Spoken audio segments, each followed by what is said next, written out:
original development of the test by the CDC, which was a good test, is a test that was geared more for a public health situation where they send it to the state and local public health authorities.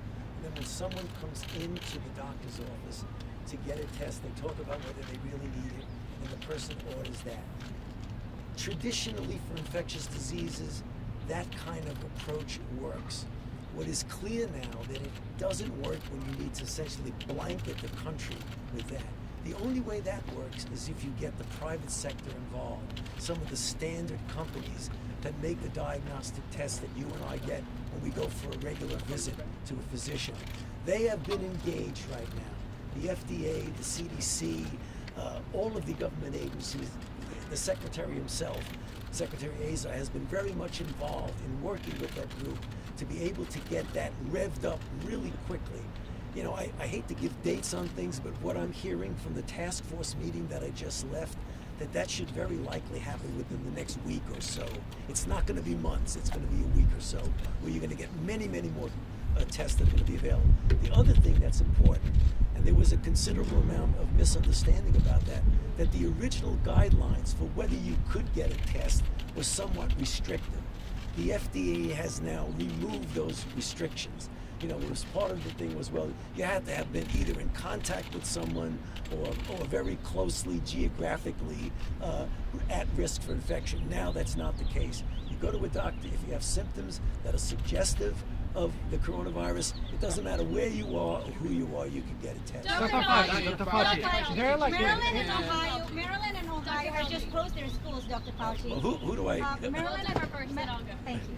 Maryland and Ohio has just decided to close schools. Do you advise for other states to do the same? You know, you have to take it by a state-by-state basis. The one thing I do advise, and I've said this at multiple hearings and multiple briefings, that right now we have to start implementing both containment and mitigation. And what was done when you do closing the school is mitigation. We've got to try as best as we can to distance ourselves from each other, particularly if you are within a group that are at higher risk. If you do get infected, you're going to have a complication. And those are the elderly, people with underlying conditions, chronic congestive heart failure, heart disease, lung disease, kidney disease, diabetes, particularly among those if you're an elderly with that.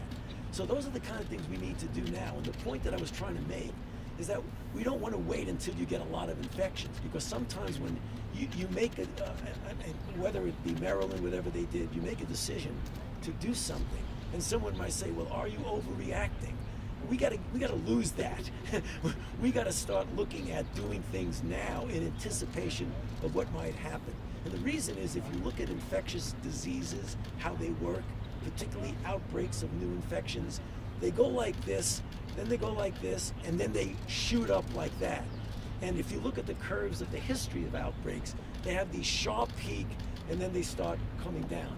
If you look at what happened in China, that's exactly what happened. It's starting to happen a little bit now in Korea. The purpose and the goal of both containment and mitigation is to, instead of making it go up like that, blunt it so it goes like that. You're never going to suppress it completely.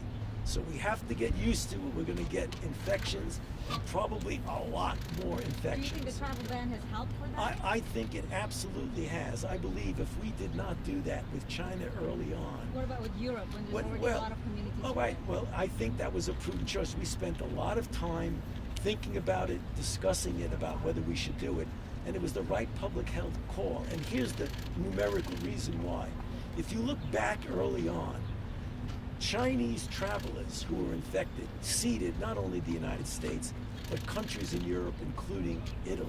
If you look today at the majority of cases that are new cases, not old ones, new cases throughout the world, the majority of them are from Europe to other countries. If you look in the United States, at states that have new cases, the majority of them are coming from that region. It was based on that the travel restriction was suggested and accepted. Dr. Fauci, are you considering let's move on to bans? Sorry, Dr. Fauci, even when the testing criteria was at its most restrictive, one of the standards was if you had been in touch with someone who is positive for coronavirus. Right. So how could anyone make the argument that the president shouldn't be tested? I'm sorry.